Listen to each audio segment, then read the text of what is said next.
my God, that's my friend Ellie, who came all the way from Texas to surprise me. Oh my God, Ellie, you're gonna make me freaking cry here. Oh my God. No. uh, that's my brother.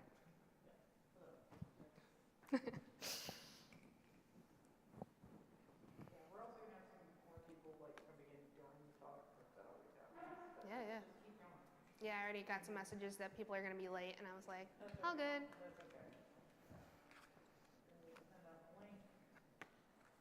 Yeah.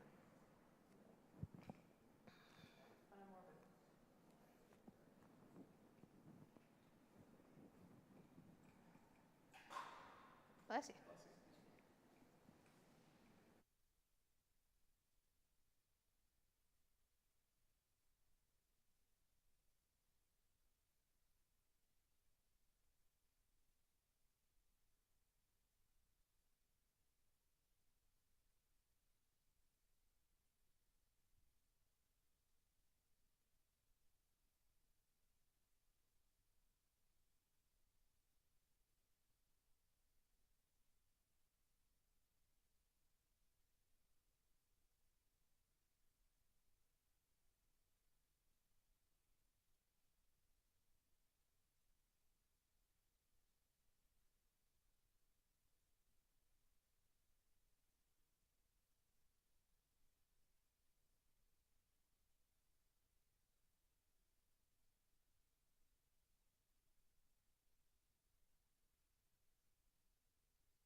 All right, hello everybody.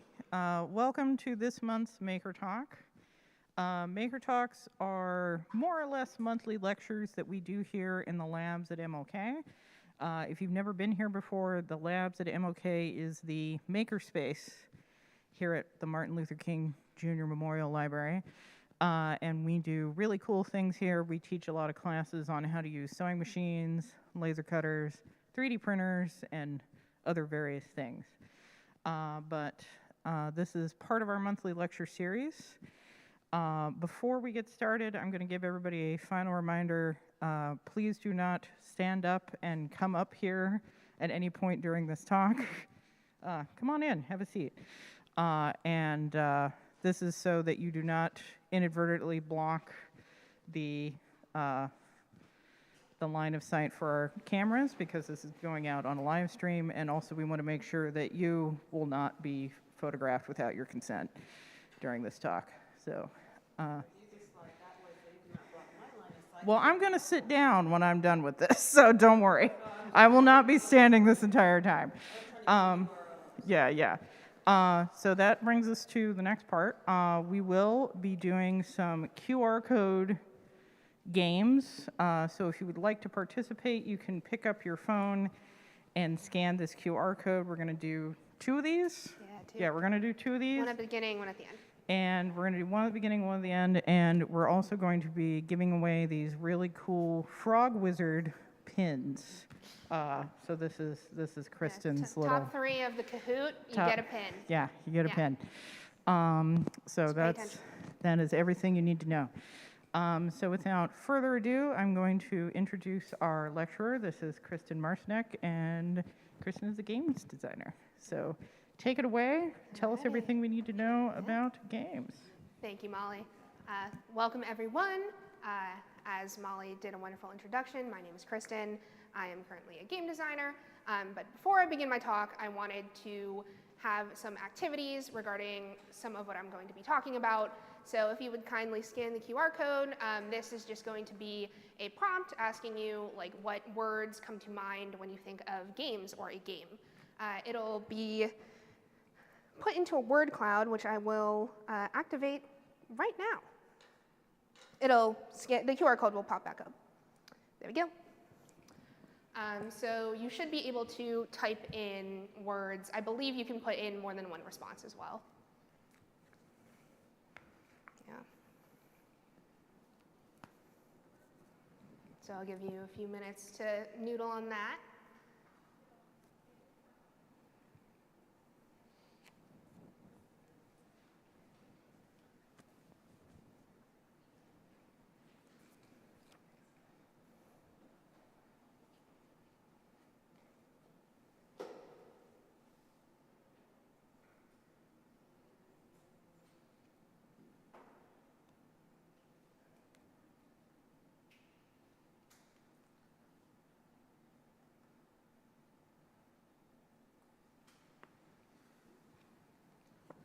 All right, so I see some like pretty glaring consistencies in some of these words, including fun and strategy. I think those being the 2 largest words is very interesting. Fun is definitely the first word I think of when I think of games. It is, throughout the presentation, fun is probably the most used word. I also really like challenge and challenging. I think that's interesting. Storytelling is a lot about what I'm going to be discussing today as well. But something I also wanted to point out with this word cloud, which I'm actually happy no one saw where I was going with this, because I did consider that it was a possibility, is that I want to instill the notion that there are other words that can belong here when you think of a game. So some of those words may include educational, artistic, meaningful, existential, and even serious, which I want to show is not the opposite of fun. So let me get back to the presentation. So, all right. Welcome again, everyone, to my talk, Games Are For Everybody. So when I was ideating on this with Molly, Molly came up with this wonderful title because this talk has kind of a dual purpose of being an introduction to game design theory as well as the game development process, as well as the discussion of accessibility of games and representation in games. So something I also wanted to discuss before we get into the talk is, so this is actually a rather new slide. I literally added it like 10 minutes before the talk. So I'm going to be reading from a script regarding this, which I know can come off as a little inauthentic. So I trust that my authenticity in this discussion shows through my words regardless. So this morning, literally on the metro ride here, I read the story of 36-year-old Illinois resident Sonia Massey. So on July 6th, Sonia had her life taken in a police brutality incident. I will not delve into the harrowing details of this because they are triggering, but I want to take a minute to honor her today. Sonia was a beloved mother and, the same as myself, an older sister. One of my younger siblings is actually in the audience today. Thank you for coming, Jeremy. And Sonia's sister has detailed that she continues to read over their text since her passing, which Sonia would often sign off as saying, "I love you, little sister." So why do I tell you this? Why do I present this to you today? I don't mean to make the tone of this incredibly somber, but I tell you this to show that we must do our best to not abstract the real-world narratives that inform the work that we all do, that I do. As a game designer, I find it imperative for us to honor those we aim to represent, and we cannot let the violence that is perpetuated against Black women continue. So Sonia Massey, I hope you rest in peace, and I hope that my discussion of social impact in games can be informed by real-world perspectives. So, a little bit about me. So my name's Kristen, third time saying that. I am currently an MFA student at American University right here in DC. I am studying games and interactive media, which has been a very fun experience so far. I come from being a gamer all of my life. So my first game I actually created when I was 19, really not that long ago, really. And when I was attending Rutgers University, which was my undergrad, I was a co-founder of the Women's Gaming League there, which aimed to amplify women's voices in esports. So I've interned in the games and immersive media space, as well as education surrounding it. Some of my experiences include I am currently an intern at a think tank's Serious Games Initiative. I've interned in exhibit design at the National Children's Museum, which is pretty close by, and I've also tutored in game development as well. And I continue to make games. So here you can see some of the work I've done, which I present as an example for what the work you can do after this talk will be. So I won't delve too much into all of these experiences because there are quite a few here. But my main projects I am currently working on are Psyche Quest, which is a 2D platformer surrounding exploring the brain of someone with borderline personality disorder. Something I am very focused on is how can I relay the effects of borderline personality disorder through the mechanics of a game. That was what this project is. And another one I've been working on is Bites of Life. This is actually a cooking simulator based off of Cooking Mama that is inspired by second wave feminist theory surrounding invisible labor of housewives. So these are very fun looking games, I hope, but they are also something that delve into very serious topics. Other games I've done include, that's one of the exhibits I made for the Children's Museum called Meditative Mosaics. That's actually a visual novel based off of Hallmark movies. It's supposed to be a little bit of a subversion of those. I've created real life games. This is a anthropomorphized trash can called Trash Can John I made, and one I'm currently working on, which is going to be kind of like a guerrilla sticker marketing thing where people can scan it and it will relay that they have a place in this world. So those are just some of the things that I have created and I hope can inspire you when this talk is done. So now we get into kind of the meat of this discussion. So you may wonder, what exactly is game design? That is actually kind of hard to answer directly. So something you may see is, like, I personally work in a lot of different areas. This talk is mostly about video games, but I've also made tabletop experiences. I've made interactive exhibits. I'm making immersive experiences. So something that these can all boil down to is they are all play-based. Every one of these experiences tries to have a playful approach to something. So if we know that we are trying to create playful experiences, we can consider that we are really designing for play.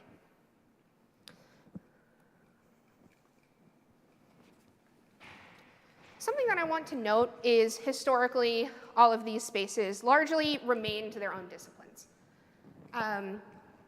We see now that this mindset remains. They are still all their own disciplines. But the walls surrounding their gardens are coming down, which is why I work in a lot of these spaces.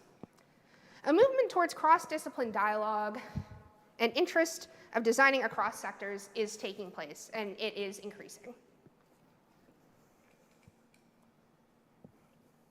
To further explore game design, we must also define a game, which is also hard to do. Theorists have discussed games since the early 20th century. Interestingly, games have existed for millennia, and no one really thought to study them before that.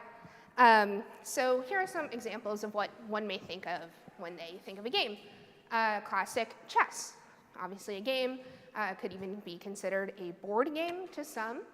We also have one of my favorites, Black Ops Zombies, great implementation of the mechanics of a first-person shooter. We also have some of the original Super Mario platformers. And games also include other things like sports, particularly basketball, has been studied to be very similar to how games are designed. So this is where I'm going to talk about a little bit of theory and more definitions. So Merriam-Webster defines a game as a physical or mental competition conducted according to rules with the participants in direct opposition to each other. It also goes on further to say, a game is an activity engaged in for diversion or amusement. In his book, The Grasshopper, Bernard Suits, who is also a games theorist, describes a game as the voluntary pursuit to overcome unnecessary obstacles. This is my own personal aside. I find that definition very funny because I think people do that in their day-to-day quite often. Tracy Fullerton, who is a very famed games theorist and designer out of USC, in her book, Game Design Workshop, she describes a game as a closed formal system that engages players in a structured conflict and resolves its uncertainty in an unequal outcome. Kind of lengthy language there, Tracy. And famed designer Jesse Schell defines a game as a problem-solving activity approached with a playful attitude. So each of these theorists and definitions present a different idea of how a game is characterized. But you can see some common themes. We see entertainment, we see there are obstacles to overcome within a game, and we see that it is often something that is considered to be voluntary. For something to be a game, you have to be a voluntary participant in it. So then, now we can answer, what is game design? So something I tried to boil those definitions down to is game design is choosing, creating, and informing the mechanics, systems, rules, and overall creative direction of a game. So now we can also answer what makes it unique compared to designing for the other play-based disciplines that I listed. So ultimately, games require feedback from a prescribed system, meaning that they have to be kind of their enclosed space. We see that this definition is becoming more and more challenged, and not just challenged, iterated on, but that is a general accepted way of viewing games, is that they have a rule set.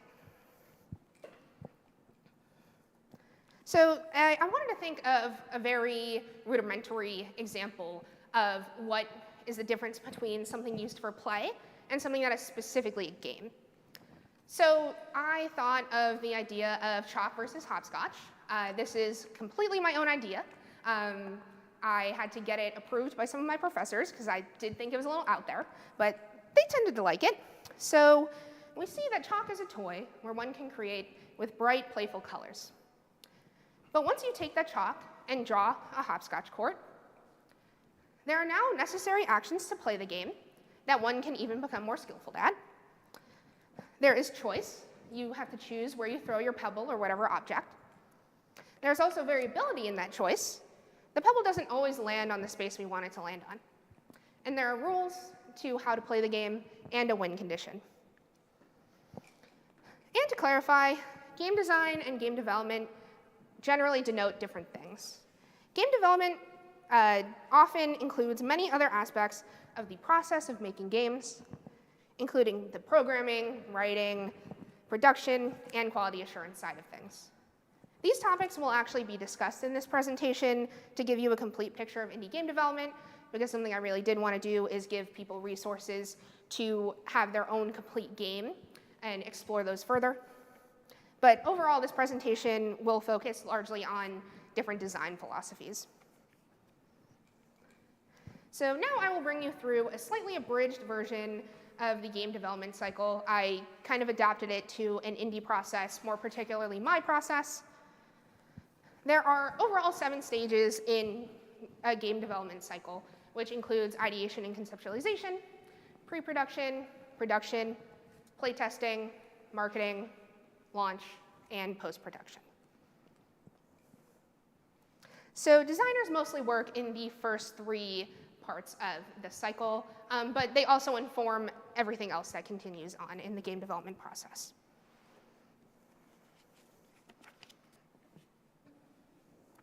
So when we ideate on a game, the first step is always to brainstorm. This is probably my favorite part. So there are many ways in which brainstorming can take place. There are a lot of areas to cover when making a game. So while we brainstorm, we must decide who or even what the player is. Are we essentially a third-person god, like in World of Goo, where we kind of just affect the game, we are not personified? Or are we playing directly as a person or something anthropomorphic, and that can also be an assigned character or one the player creates? Does the player have enemies in-game, like Mario has Bowser? And are there any characters the player can interact with, like NPCs? We also have to decide what the overall theme and genre of our game is. There are not just many to choose from, but you can also combine them as well, which gives a lot of fun variability. There's RPGs, fighting games, sandbox games, simulations, platformers, adventure, point-and-click shooters, the list goes on. For example, some may argue about my definition of this.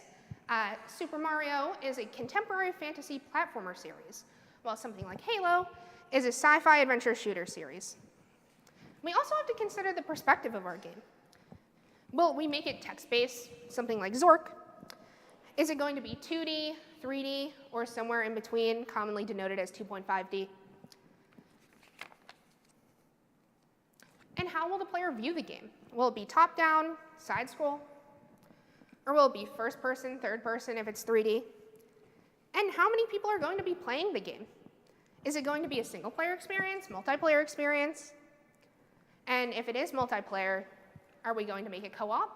Or is it going to be just by yourself? We also have PvP. We also have MMORPGs. There are many different variabilities with how one can experience a game. And likewise, when and where is the game set? Portal is set in Aperture Laboratories, which is a very apparent location, but we don't know exactly where Aperture Laboratories is in-game. And do we have an idea of what the plot is? The overall story arc, if there is one? For a more narrative-based plot, will this narrative be linear, kind of like a movie? Or does player choice ultimately affect the outcome? Does the player have a goal? Some games don't really even have goals, like Minecraft does have a storyline, but overall you can just continue playing and playing forever. And thus, if it does have a goal, is there a condition surrounding this goal that ends the experience? Is there an end to your game?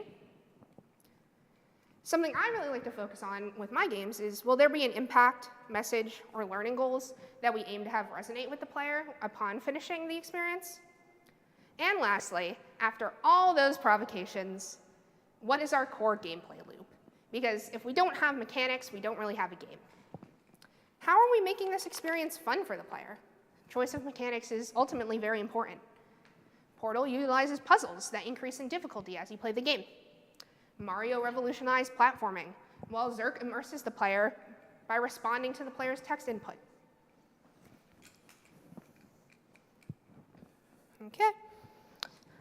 So once the outline of your game is decided, we are going to want to start project management. I am a thorough believer that it's never too early to start project management. My favorite tool is like a Kanban board, which you can commonly find on Trello.com. That's the one I use for making the majority of my games. Personal games I create by myself and also with teams. It's very commonly used in not just game development, but also software development. So that is definitely the one I recommend the most. So as well in our ideation, we have a lot of research to do. First, it is really important to see if similar games exist. I don't say this to let that deter you from making a game you want to make. I often think that unique perspectives can innovate on something that might already exist. Another interesting thing to look at, something that a lot of my professors very much emphasize in their work, is are there other media or experiences with similar themes, goals, or impacts? Is there a movie, a book, a toy that has similar idea and it's been implemented there? I think looking at different mediums and how those inform the perspective of making a gamer is a very interesting line of thought. And now it is also time to define your core audience, or audiences.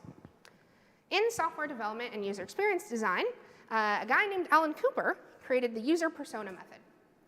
Essentially, in the user persona method, you define and even name a person who would be using your software. It's actually a rather in-depth process that I use very often in my games, sometimes even more so than player personas, because it is a very interesting way to really think of like the actual end user of a game. Richard Bartle, who is another games theorist, he actually ideated on this further with player personas in his Bartle's taxonomy. It is essentially a compass of how people interact within a game. Does someone socialize? Do they interact with other players or NPCs? Are they an explorer who really wants to know more about the world and its narrative? Do they achieve? Do they really want to complete the games, the quests, maybe get all of the achievements? Or are they a killer? Are they someone who focuses mostly on not just antagonizing other characters, but also conquesting certain aspects of the game? And even further, it's been ideated on with Quantic Foundry's gamer motivation model. And something I also really like to focus on is while thinking on audience, we want to never alienate certain communities. Representation and diversity in games is something important to 64% of gamers, according to Newzoo's Global Gamer Study. And something else I found in my research is that there are proportionately large demographics of people of color who play games, as opposed to other races. According to Pew, a larger percentage of black teenagers play games than any other race. There is a growing need to provide this representation in games. And something I'll explore further is methods like participatory design. And there are also resources, one of my favorite, interestingly created by Dove, the soap company, is a guideline to actually implementing black and POC hair in games called Code My Crown. It's open source, and anyone can use it.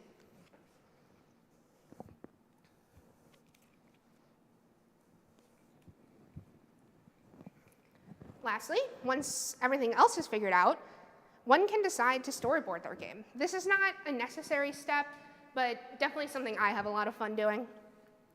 This is generally something that can be considered a very low fidelity way to prototype a game. It can be something that is more game specific. So we see here someone storyboarded what looks like a Pokemon clone, and here someone is storyboarding something like Mario. It can also come out as a branching of choices. So there is kind of like a classic mind map, as well as this one is actually built in a game engine that we will look at later called Twine. Or you can even use a storyboard that is similar to animation. That one's from SpongeBob, 25th anniversary of SpongeBob, for more narrative-focused experiences.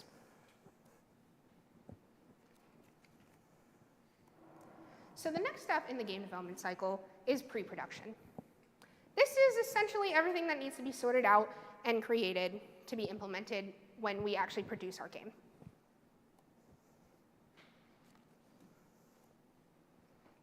So a game design document, or GDD as they're usually called, is an in-depth outline of the central direction of a game. It includes the theme, player goals, mechanics, overall narrative, and the designer's intended impact of what they want players to get out of the game. So I always recommend to lay this out very early. It's something very important for the direction of oneself and where they want to take the game, as well as any other team members. So although a GDD, the core of it is generally decided upon at the very beginning, and that generally does not change, I do want to emphasize that it can be a living document. It's not like it's the Constitution.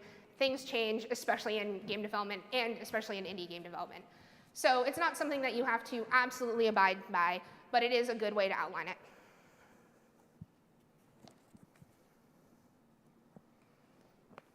So this is actually something I was debating on whether or not to put it in pre-production or production, but I usually do it pre-production.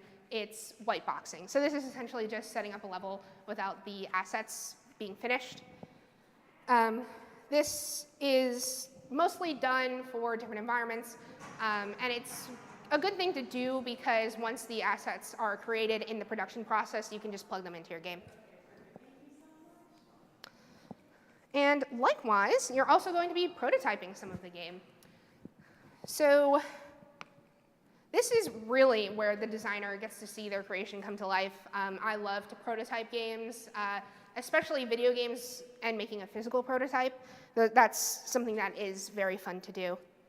So famously, paper prototyping is kind of like the go-to for a very low fidelity prototype of making a video game and tabletop games. So this really does not actually need to be a very in-depth board game-like experience, which you can see in these pictures here. But it can be. You can make a board game version of your video game. I've done that before. I found these very interesting because this one is kind of like an iPad. And I was just like, wow, that's so cool, like little puppets, like that's fun. And these like little tanks, I was like, oh, these are genius. Like, I love finding different things to influence a lot of what I want to do with my games. Something else that I have also used in my prototyping process, which is not a very common one, is theatrical prototyping. So this is essentially having human beings act out the core gameplay loop. So I think this is a really fun way to see how players will interact with the different systems in-game. And I also think it's a fun way to see if you can change the systems in your game. Because human actors who are acting as a certain system, they can improvise on it and they can improve on it while they are acting it out. And then lastly, something else you will also see are like click-through or wireframe prototypes.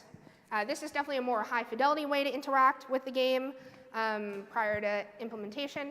And something I also really want to emphasize is as you prototype, definitely playtest as you go. Do not just have like yourself do the prototype, and try to find maybe a friend or two to playtest it with you, because that will ultimately see if the game is even a viable thing to occur.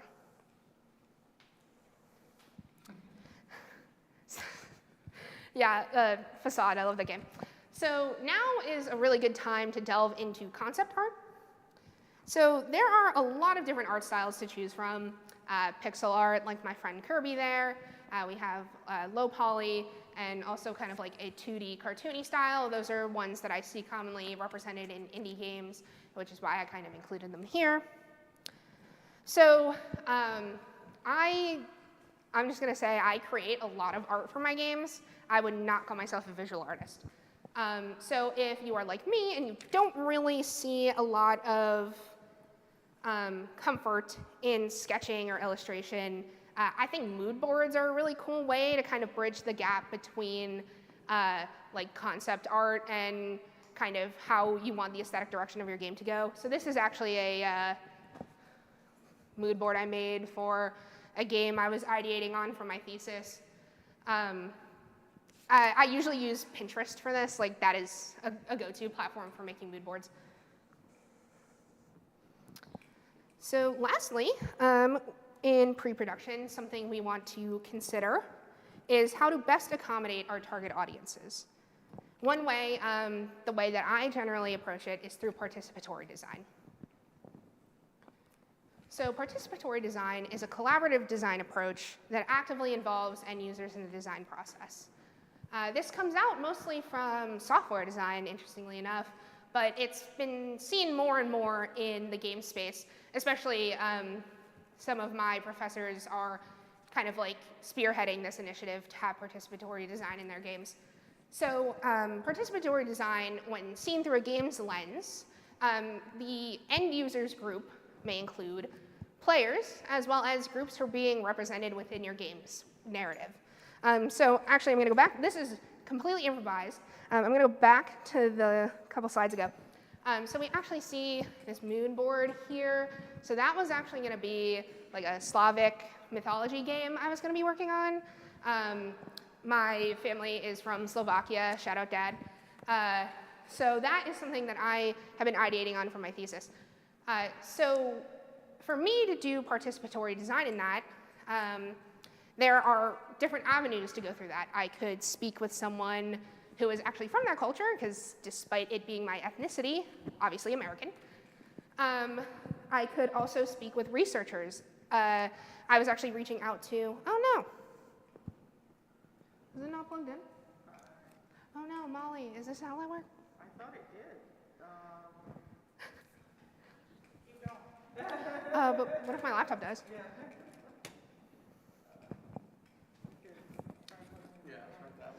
Try that one. Oh no, bro.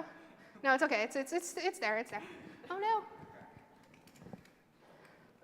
It's all right. We're good. Okay. Okay. Oh yeah, that one works. Okay. Let's go. All right. Okay. Let me get readjusted.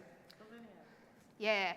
So something I was also looking at was American University has a very in-depth Slavic studies program, and I was reaching out to professors with their input on how to make it historically accurate, as well as balancing the fantasy aspects of it. So, alrighty. Now we get into the third step of the indie game development process, production. This is definitely the most meaty step. It's where we're going to be implementing all of the ideas that we fleshed out before. So in production, something that we have to consider is the game engine. So what is the software or programming language we're going to be using to make our game? There are a ton of game engines. So like absolutely a laundry list. I listed a lot of them out. There's a lot of different options to kind of choose from. So we have things like block coding. Something I am very much an advocate for is using something like Scratch. I know it is something that is obviously marketed towards children, but I think it actually gives a very, very accessible way for someone who is not attuned to computer science to get into it, even as an adult. There are also block coding game engines that are used in industry, like Construct 3 and GameMaker especially. There are also ones that are more similar to a block coding drag and drop, but they kind of have mild scripting elements, maybe in a programming language that is more simple, like JavaScript. So we have RPG Maker as well as GDevelop. And then we also have the main ones, the big guys, script-heavy, industry standard, GUI-based engines, which essentially means they just have things that you can like click on. There's actually a user interface. So the one I use most often is Unity. It's the one I have been using since I was an undergrad. But another popular one is also Unreal Engine. There's open source ones like Godot. And some other ones that are used in industry, but not as much. Source Engine, if anyone likes Valve games, CryEngine, and Panda 3D. Panda 3D is actually very similar to Unity, but it's Python instead of C#. So there are also some kind of wacky ones that we can get into that I find really fun to highlight. If you're making a text-based game or even a visual novel, Twine, which we saw the blue screenshot earlier, that is a really cool game engine. It gives you an HTML file of a text game. Inform 7 is also another one. That one's incredibly niche. And RenPy is probably the most popular visual novel engine. And if you know some coding, there are also libraries within existing programming languages that kind of help create games. So JavaScript has P5.js, which is just a library for visuals within JavaScript. And then that also has P5 Play as well.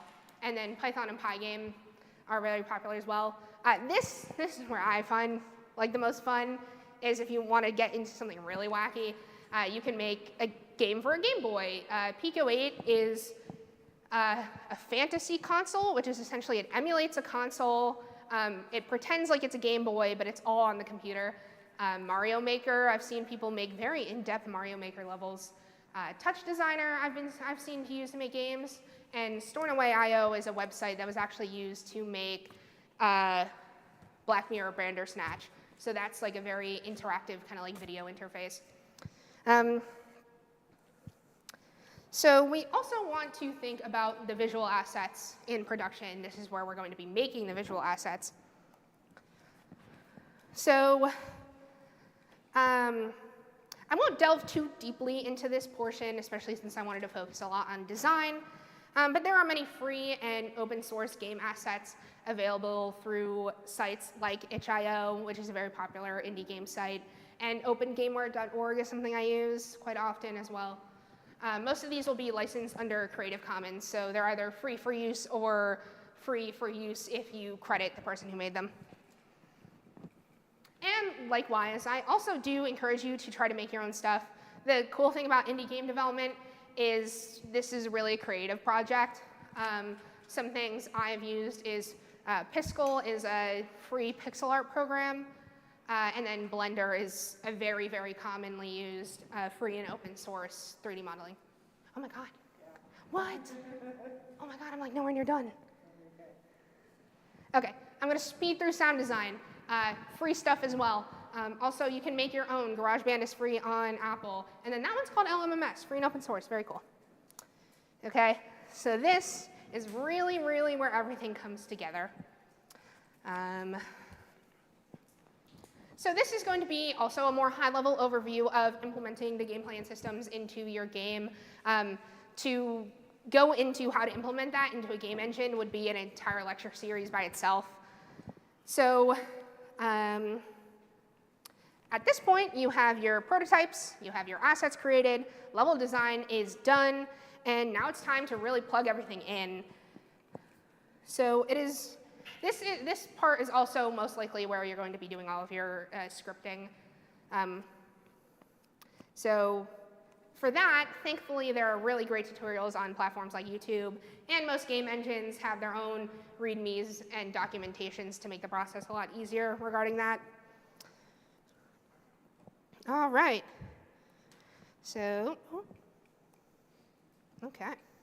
So I was actually a little wary to put accessibility this far into the PowerPoint because I think designing with accessibility as a framework from the get-go is very important. But I actually put it here so that we as designers can remember to look back on our work and iterate if standards are not met. So designing for accessibility actually takes quite a few forms. Visuals can be made more accessible through font and color options. Sound design and volume can also be made to be adjustable. Or we can even think of it as in the context of gameplay. Can we provide different experiences to different people in one game? The most classic example is really difficulty modes. Also, checkpoints like in Mario or auto-saving can increase player satisfaction. All right, so the fourth step in the cycle is to play test. There are many, many, many ways, especially in the DMV. These are all DMV resources for people who are indie games, make games, research games, sell games, talk about games.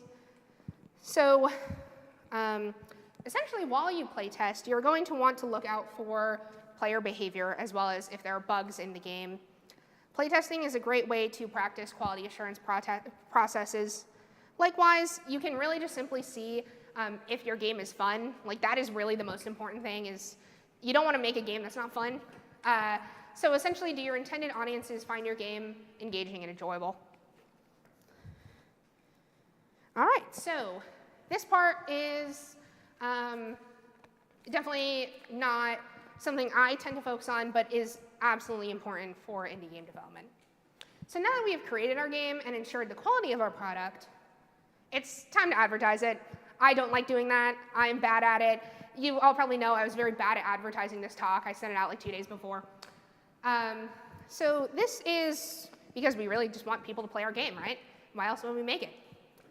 So in indie, social media and Discord servers are definitely wonderful ways to make the game known in our market and just to our friends.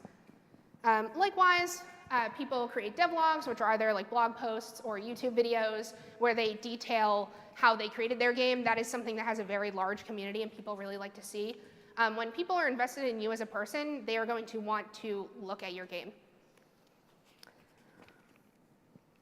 And lastly, I am very much an advocate for in-person communities. As you can see, I'm doing an in-person talk. Flyers in your local game store, a feature on your local library's social media, or an announcement on a local news site go a really long way to have people know about your game. And now we finally release it. Oh my God. That's so exciting. So there are a few platforms indie devs use to distribute games, the most prominent being itch.io. Steam is probably the second most prominent, and then we also have GOG.com. These are all great choices. And now we finally arrive at the last step in our cycle, post-production. It is the last, but is also the longest lasting. Post-production is essentially where we will respond to community feedback. This is the true test of our fun factor. After all the play testing, after all the quality assurance, does our audience actually like our game? And this is also where we can catch and fix any bugs that fell through the crack. That's a very fun image of the very first software bug. And we also want to continue the hype. You're going to have to continue marketing your game well after it's been released. And you can also do other ways to market your game. You can submit it to awards. You can go to events to showcase it. There are many ways to really get yourself recognized. So be proud of your creation. We did it. We're here. So I was going to do a Kahoot, and I was going to have people win buttons. But I already had the 5-minute mark. I think we can do it. We can do it? OK. All right, we're doing a Kahoot. OK, I'm going to start it. OK. Top three winners get a button pin. This is my mascot, Witch Frog. Cameras. Woo. To join a Kahoot, essentially, you scan that QR code or go to kahoot.it and put in the game pin. So I hope everyone was paying attention. Kahoot is definitely probably the most popular way I've seen games integrated into educational space. I do have issues with kind of using a game as a conduit for testing someone's retention, but I thought this was maybe a meta way to show you guys some things I work on. So I'll give everyone a couple of minutes to enter.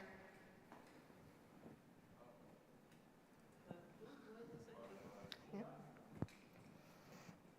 I bought a 1-month subscription, so please join. That was $15.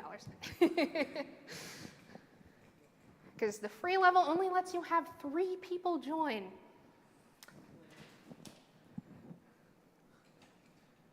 I love these avatars. OK, everyone in? Thumbs up? Thumbs up? OK. All right, we all good? Cool. So let's start it. All right. Woo. So you're going to be timed on the questions. Some of them will be quizzes, some of them will be true or false, and some of them will be text input.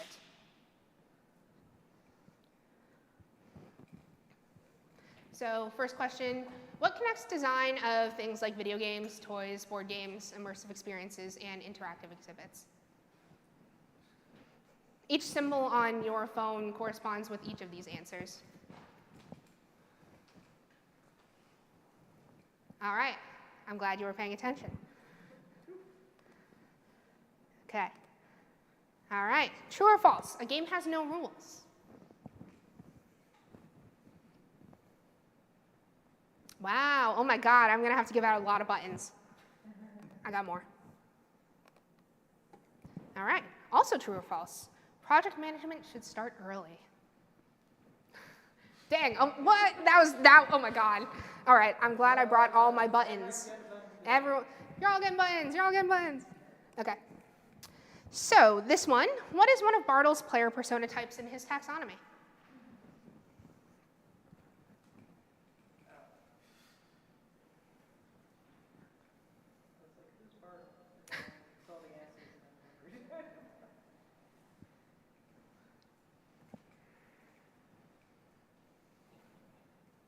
Okay. Yeah, this one I thought was a little bit of a fun trick. Had a lot of fun making this one. All right, true or false? Storyboarding is absolutely necessary for games. Oh my God, you guys are so good. Okay. And then what does GDD stand for? This is going to be a text input, so make sure you spell things correctly. Actually, for some of these, I put in like accidental incorrect spellings that I would probably do, just to make sure that things were kind of encompassed.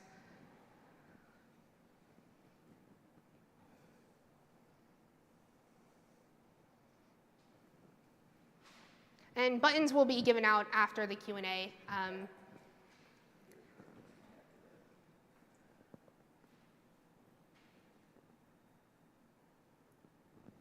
Okay.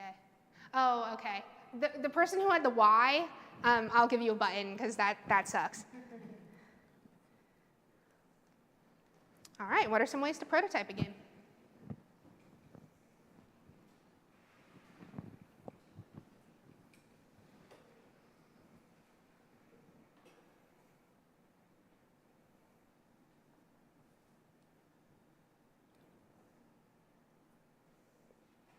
Did everyone answer? Okay, well, all those were correct, so. Alrighty, oh my God, Silas, you're doing well.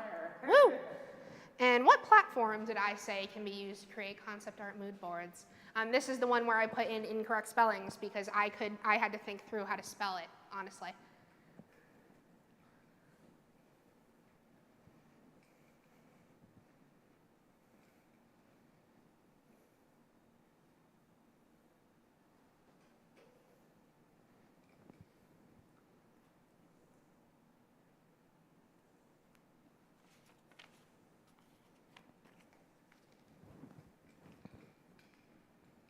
Okay.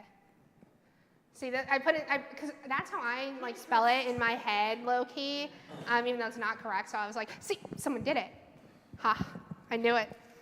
I do the same thing. All right, another true or false. Participatory design is not important for making games.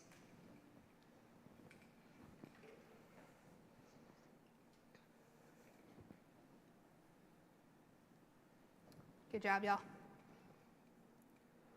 All right, how many questions do we have left? All right, two more, or is this included? 3 maybe? All right, this one's a little open-ended. There's a lot of answers that I actually put down. So where can one find tutorials for game engines?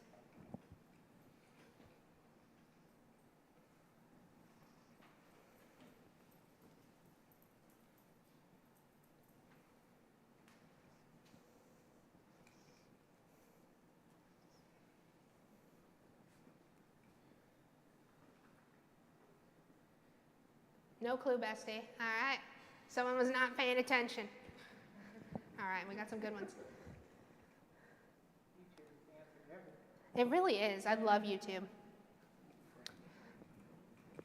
All right, so this one's really just testing if you were looking at the presentation. I thought it was funny. So for platforms to release the game, how did I order them on the screen from biggest to smallest? I just want to see if anyone can actually get this one. It's not a very big learning goal of my presentation.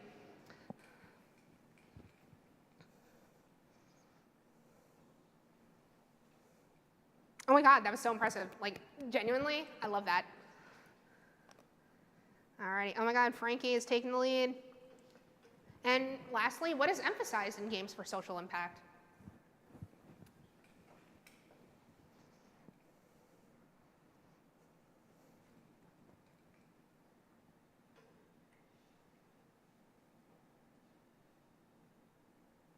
They're all correct. Every single one of those things can be emphasized. Alrighty, let's see. Okay, Frankie, Silas, Kira, good job. You guys are getting buttons. I also have more if anyone else would like them as well. All right, so I have one little thing to kind of wrap up. So,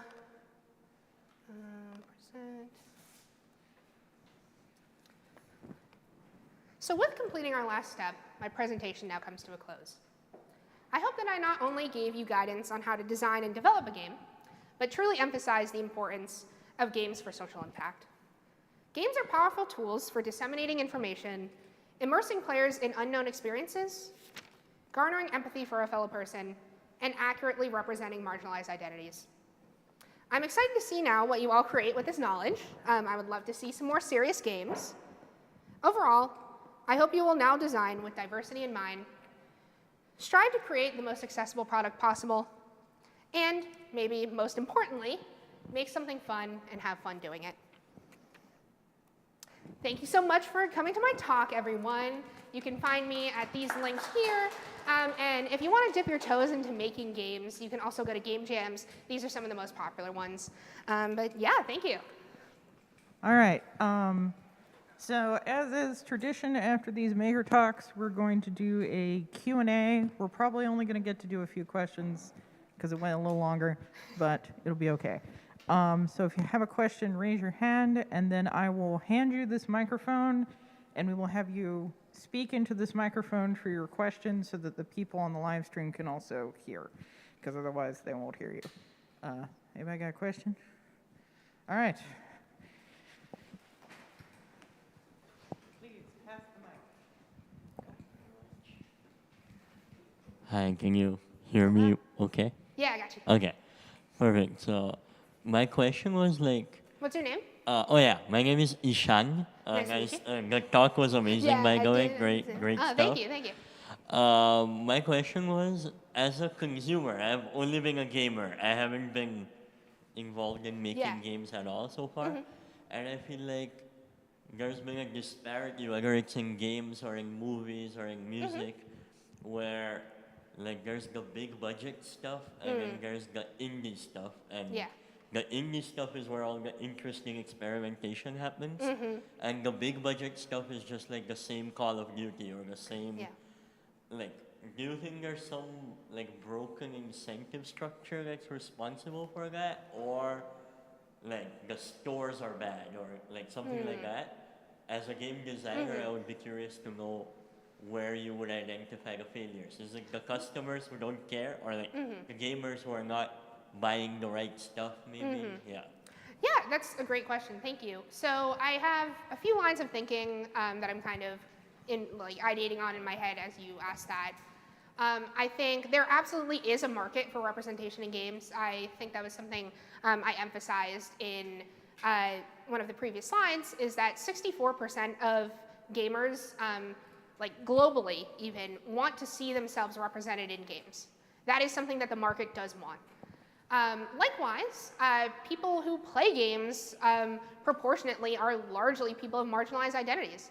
Obviously, that doesn't mean the majority of people who play games are marginalized identities. It means more people of marginalized identities play games than, yeah. So there's absolutely a market for it. I think some of the issues regarding that with AAA is something we see across creative industries is people are very afraid to branch out from what is not known. Or they're afraid to branch out into what is not known from what is already known. We see that especially in movies and TV shows right now. We see a lot of remakes coming out.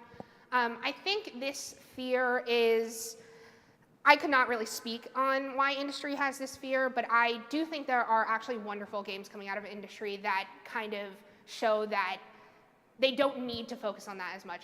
Hellblade: Senua's Sacrifice is probably the one I could absolutely think of regarding that. It's a game about a woman who has dissociative identity disorder. It's a fantasy game, and the sequel actually just came out, and the lengths they went through to have participatory design and expert opinion on the mental illness portrayed in the game was very, very good. So I think there is definitely a market for it. We see it mostly in indie because of the lack of restrictions, but indie games do get as popular as AAA games as well. One I have here is Celeste, which won so many different awards. And that one, that's actually graphic design I made, fun. That's one of the games I made at my, or one of the games I helped kind of ideate on in my internship. It won an award at Games for Change, and we've been getting a lot of clicks on it every day. So there definitely is places where the gap is being bridged. I think it's just that companies are kind of scared to go away from what is already known. Right. Thank you. All right. Absolutely. We can probably take one or two more questions. Any more queries? Okay.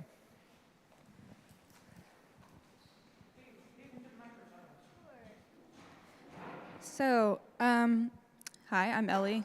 I just wanted to ask you, since the game design industry is predominantly male, I wanted to ask you if you had any particular experiences with that, or not just seeing with like your own underrepresentation, and if that influenced you in any way, and how it affects your game designing process personally. Yeah, certainly. So actually, something I focus, I'm gonna click through back to some games I've worked on. Something that I kind of ideate on conceptually, theorize almost with games, is the concept of surrealist automata in games, essentially what we would see as a self-insert, right? I think a lot of indie designers, especially, tend to insert themselves in their game in some regard. Let me actually go back to the slide we were just on. So Celeste in particular is a really good example of surrealist automata in games. The main character, the designer, a lot of what she goes through in the game is, the designer has commented on, is very reminiscent of how she feels as a transgender woman. And if we go back into some of my own games, actually, clicking. Oh my God, where did I put these? Wow, very far up. Okay, this game in particular, Psyche Quest, is actually experiences that I wanted to kind of explore with some family members who have been diagnosed with borderline personality disorder, and how something I really like to do is exploring their mind, exploring their brain. Even the main character here is my childhood stuffed animal, a mouse named Squeaky. So essentially it is, if we really boil it down to its bare essentials, I am Squeaky exploring my family member's brain. So that is definitely something that informs my games. And my experiences as a woman who is marginalized comes out in many different ways, especially Bites of Life, where I explored housewives, obviously not a housewife, but it's something I'm very passionate about. And Holidays in Harkmall is actually a queer subversion of Hallmark movies. Okay, I think that's everything that we have time for now. But thank you all so much for coming to this talk. If you would like to see this talk again, it's actually recorded on our YouTube channel, which is DC Public Library on YouTube. Yes. Or yeah. And there's also a huge playlist there of many previous Maker Talks that we've done. We've had people come in and talk about all kinds of things and making all kinds of objects, both digital and non. So feel free to peruse that. And thank you all so much for coming. Yeah. Thank you again, everyone. All right. And once the recording ends, I do have buttons to give out, not just to the winners, but I'll give the winners first. Yeah.